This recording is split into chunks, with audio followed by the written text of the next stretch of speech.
The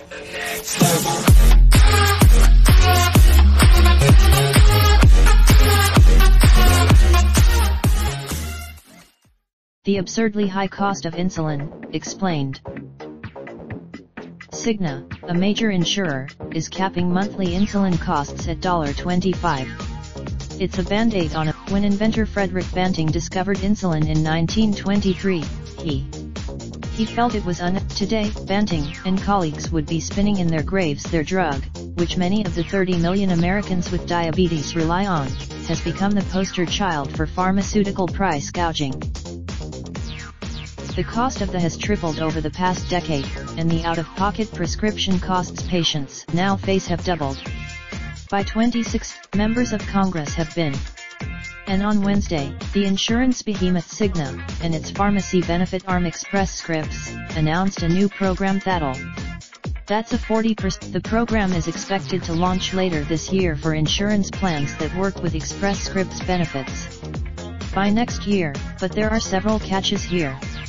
In order for Cigna, any measure that helps only a portion of the population through opaque deals between the players responsible for this crisis is not a solution, Elizabeth Feaster, the founder and executive director of the, told Vox.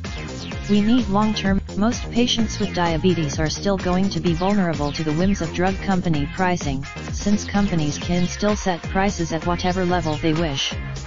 And no drug is better. With type 1 diabetes, which affects about 5% of people with diabetes in the US, the immune system attacks the insulin-producing cells in the pancreas, leaving the body with little or none of the hormone. With type 2 but the US is a global outlier on money spent on the drug, representing only 15% of the global insulin market and almost half of the pharmaceutical industry's insulin revenue.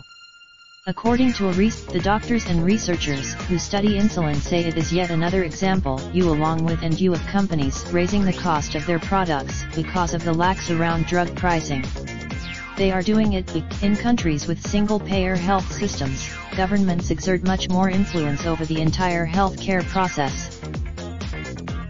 In England, for example, the government has an agency that negotiates directly with pharmaceutical companies. The government sets up. The US doesn't do that. Instead, drug companies haggle separately over drug prices with a variety of private insurers across the country. Meanwhile, that gives pharma more leverage, and it leads to the kind of price surges we've seen with EpiPens, recent opioid antidotes and insulin. Insulin manufacturers like Eli Lilly, which has raised prices every year since 2014, say the increases are just the price tag that comes with innovation, creating more effective insulin formulations for patients. According to on insulin price increases, older insulins have been successively replaced with newer, incrementally improved products covered by numerous additional patents. The result is that, but it's not clear that these newer formulations are significant improvements on older ones. The researchers wrote the data are not definitive on whether insulin analogs being used today are safer or more effective for most patients with type 2 diabetes than human insulins used widely in the 1990s, for which the main patents have expired. The Lancet paper's lead author doesn't find the cost of innovation argument very convincing. In his research, the list price of these products are already out of reach for most Americans living with diabetes, in some cases, over $300 a vial, he said. It is also strange, so insulin's drug pricing problem is much bigger than anything Cigna alone can fix.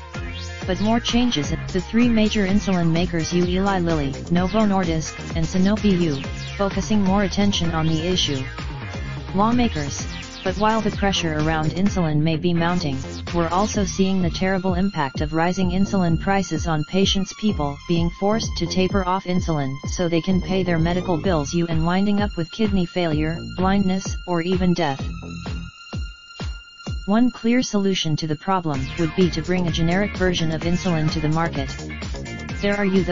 But history has shown that when to the market, overall drug prices come down. There are no generic.